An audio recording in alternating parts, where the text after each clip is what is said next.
देखिए, आज अपन पढ़ रहे हैं इक्वेशन ऑफ टेंजेंट लाइन, स्पर्श रेखा का समीकरण। आप हेडिंग लगा दो, इक्वेशन ऑफ टेंजेंट।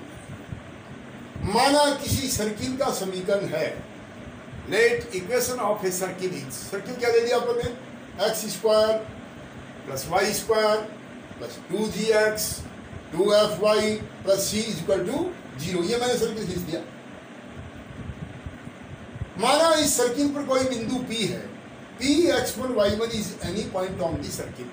माना लिखते जाओ, इस वृत्त पर बिंदु P x1 y1 है। ओके, अब स्पर्श रेखा का मतलब यह है कि इस P से गुजरने वाली वह रेखा जो सर्किल को टच करती है, P से गुजरने वाली वह रेखा जो सर्किल को स्पर्श करती है, उसको क्या बोलते हैं, स्पर्श रेखा।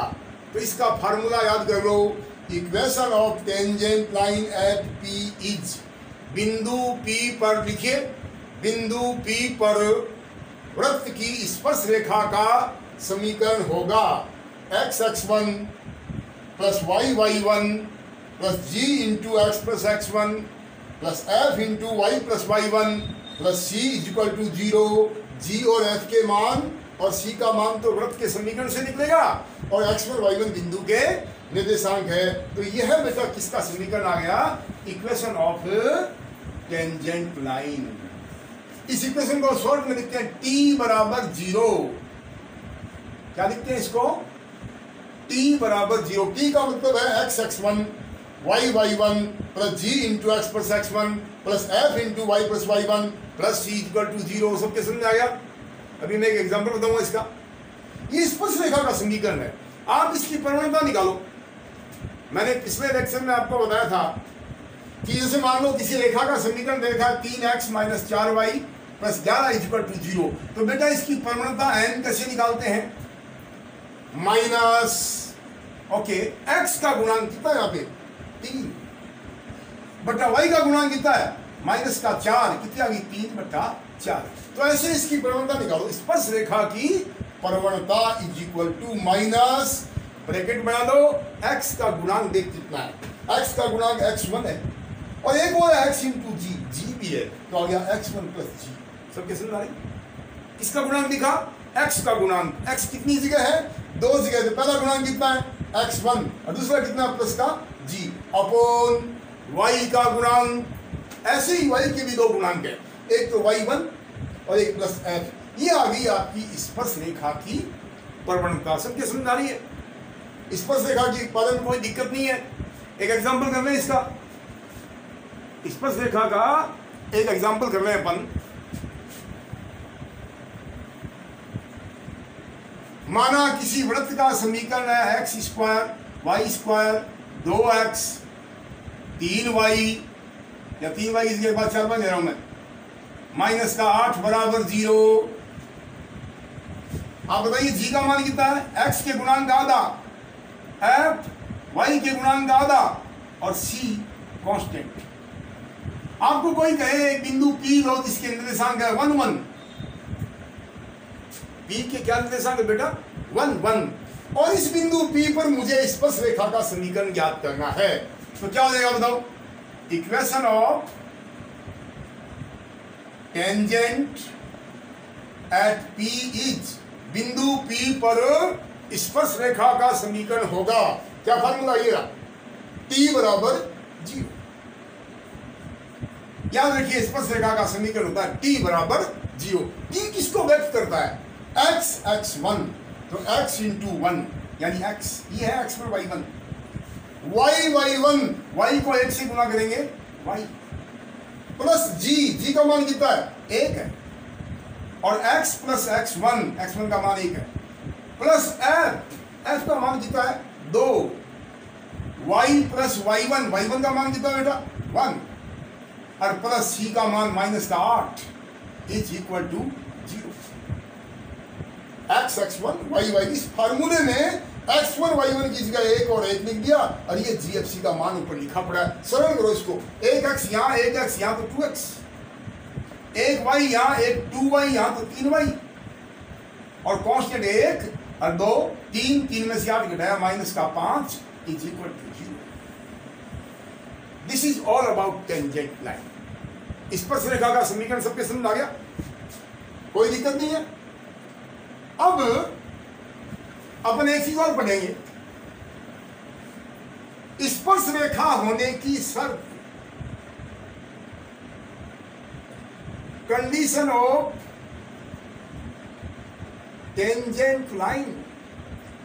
स्पर्शरेखा होने की शर्त कि भाई कोई रेखा किसी वृत्त को स्पर्श करती है या नहीं करती है, इसका मालूम कैसे पड़े। देखिए ये वृत्त है,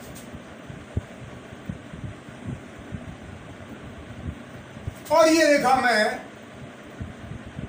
इसकी एक स्पर्श रेखा खींचता हूं जो बिंदु P पर इस वृत्त को क्या करती है, स्पर्श करती है, और ये वृत्त का सेंटर है C। तो ऐसा करें, C से इस रेखा के ऊपर लंब डाल, तो ये जो लंब की लंबाई है, C से हमने क्या डाला, लंब डाला, तो ये लंब की लंबाई इस वृत्त की त्रिज्या के बराबर होगी। ये त्रिज्या है कि नहीं वृत्त की। तो क्या तात्पर्य निकला इसका कि यदि कोई रेखा किसी वृत्त को स्पर्श करती है, if a straight line touches a circle, तो वृत्त के केंद्र से उस पर डाले गए लंब की लंबाई वृत्त की त्रिज्या के बराबर होती है। लिखो, यदि कोई सरल रेखा, इफ ए स्ट्रेट लाइन, क्या लिखा बेटा, यदि कोई सरल रेखा किसी वृत्त को स्पर्श करती है, touches a straight line, a circle, यदि कोई रेखा किसी वृत्त को स्पर्श करती है तो क्या नियम निकला, वृत्त के केंद्र से रेखा पर डाले गए लंब की लंबाई, नीचे लिखो, वृत्त के केंद्र से रेखा पर डाले गए लंब की लंबाई, length of perpendicular drawn from, कहां से लंब डाला, सेंटर से डाला, to circle to straight line, किस पर डाला, सरल रेखा पर, इज इक्वल टू किसके बराबर आनी चाहिए, रेडियस ऑफ सर्किल। क्या लिखा आपने, यदि कोई सरल रेखा किसी वृत्त को स्पर्श करती है तो उस वृत्त के केंद्र से रेखा पर डाले गए लंब की लंबाई इज इक्वल टू वृत्त की त्रिज्या। यह है कंडीशन ऑफ टेंजेंट लाइन, कि माने कोई रेखा किसी वृत्त को स्पर्श कर रही है तो बेटा उसके केंद्र से, वृत्त के केंद्र से रेखा पर लंब की लंबाई डालो, वह किसके बराबर होनी चाहिए, त्रिज्या के बराबर होनी चाहिए। जैसे मैं एक वृत्त ले रहा हूं, x square, y square, 2x, 4y,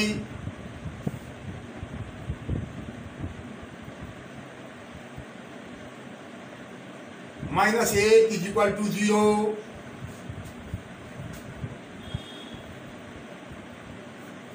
ये तो है सर्किल, ये किसका समीकरण है, एक स्ट्रेट लाइन और ले रहा हूं मैं,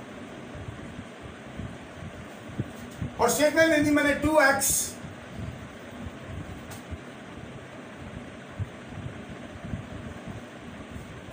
-3y -5 इज इक्वल टू 0। ये लगी रेखा। अपने को पता करना है कि भाई ये रेखा इस वृत्त को टच करती है या नहीं। क्या पता करना है कि क्या यह सरल रेखा इस वृत्त को स्पर्श करती है। पहला समीकरण किसका है, सर्किल का है। आराम से यहां केंद्र निकाल इसका, सर्किल का सेंटर क्या होगा भाई, -g कहते हैं x के गुणांक आधा, तो माइनस का 1, -f 4 का आधा 2, तो -f। त्रिज्या निकालना इसकी, √g² यानी 1 एफ स्क्वायर यानी 4 और माइनस का सी प्लस का 8, ये आ गया रूट 13।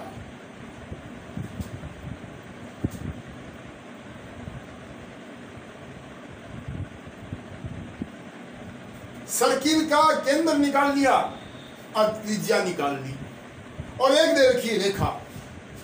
अब स्पष्टता की क्या शर्त है कि केंद्र से रेखा पर डाले गए लंब की लंबाई।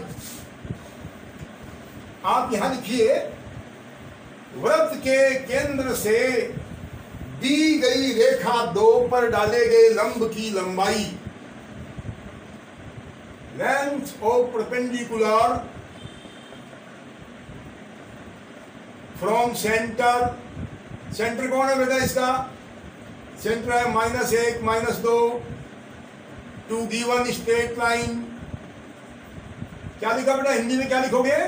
वृत्त के केंद्र -1 -2 से दी गई सरल रेखा पर डाले गए लंब की लंबाई।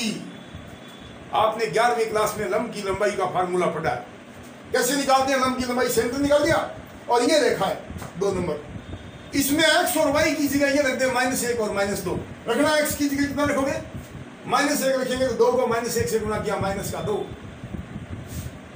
y की जगह कितना रखोगे? -2 यहाँ रख तो -6 और -5 ही अपॉन ये लंब की लंबाई निकालने का तरीका है कि जो हमारे पास सेंटर आया है उसमें जो x y के मान है वो रेखा में रख दो, बटा रूट x के गुणांक का स्क्वायर। 2 का स्क्वायर कितना होता है? 4 और 3 का स्क्वायर कितना होता है? 9 का मापांक। बेटा सबके समझ आ रही है? किसी भी बिंदु से रेखा पर लंब की लंबाई कैसे निकालते हैं? इज इक्वल टू, फार्मूला सुन लो दोबारा, ये बिंदु यानी सेंटर है, एक्स वाई का मान इस रेखा में रख दे और बटे रूट एक्स के गुणांक का स्क्वायर, 2 का स्क्वायर 4 और 3 का स्क्वायर 9। सरल करो उसको और मापांक और निकाला। मापांक का मतलब है लंबाई माइनस में नहीं होती, माइनस है तो प्लस कर दो। ऊपर आ गया 6 2 8 5 13 और बटे रूट 13।